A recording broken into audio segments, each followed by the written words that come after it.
Hey, what's going on, everybody? Welcome back to Top 5 Fridays. DBougie86 here again. Yes, guys, this week me and the guys are doing psychological horror.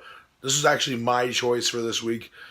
So, a lot of subgenres could be mixed into psychological horror, and I think this one's good for one reason because it's a wider range.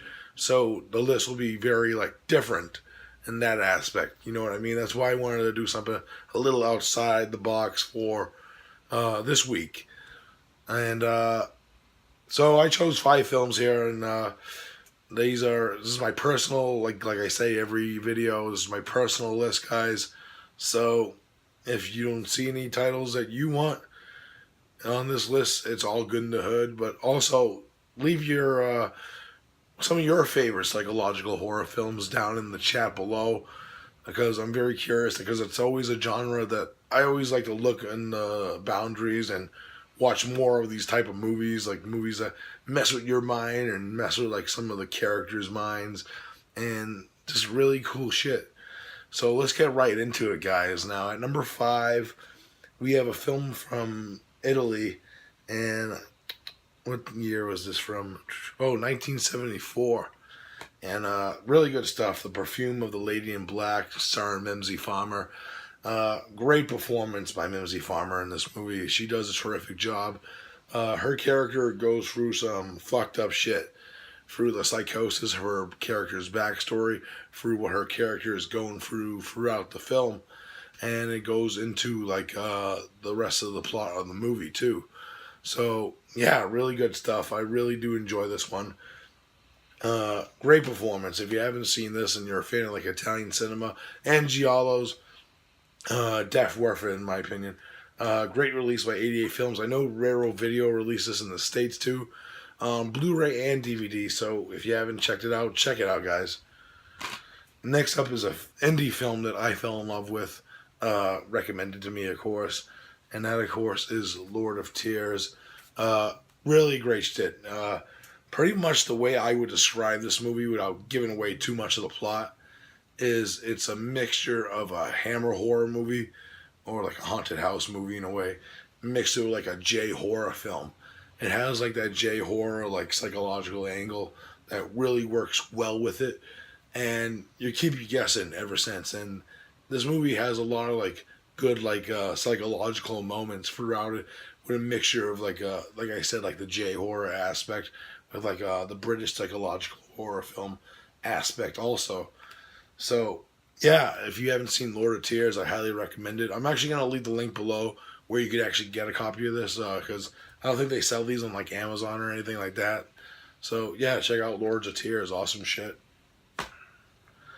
Next up is a J horror film from what was released by Arrow Video, and that is Hideo Nakata's Dark Water.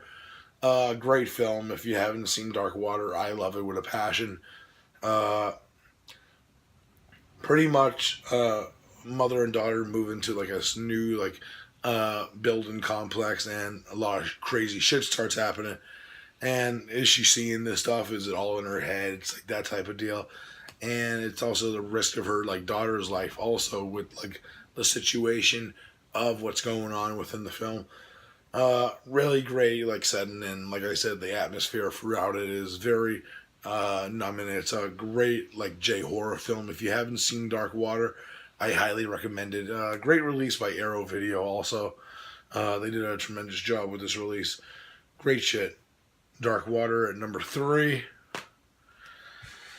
Number 2 is a South Korean film from 1981. Yes, there's a lot of interesting Asian films that came out that year from different countries, and this one comes from South Korea, of course, and that is Suddenly in the Dark. The previous film, it has a lot of psychological elements that delve into our main characters, Psychosis as a character is. She's very distant to her husband, and the way that her character develops as it goes crazier and crazier. And the way they do it in this film is they do these kaleidoscope images, and it's very well done. It's very atmospheric. It has a lot of like influences from Italian cinema. This film, and a lot of like British horror. Also, like the tension and like the atmosphere, and it's very like Italian based. Even the score is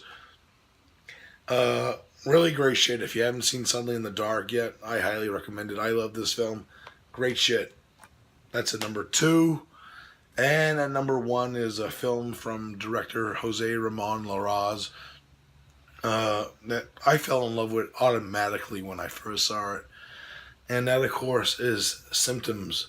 Yes, starring Donald Pleasant's daughter, Angela Pleasant.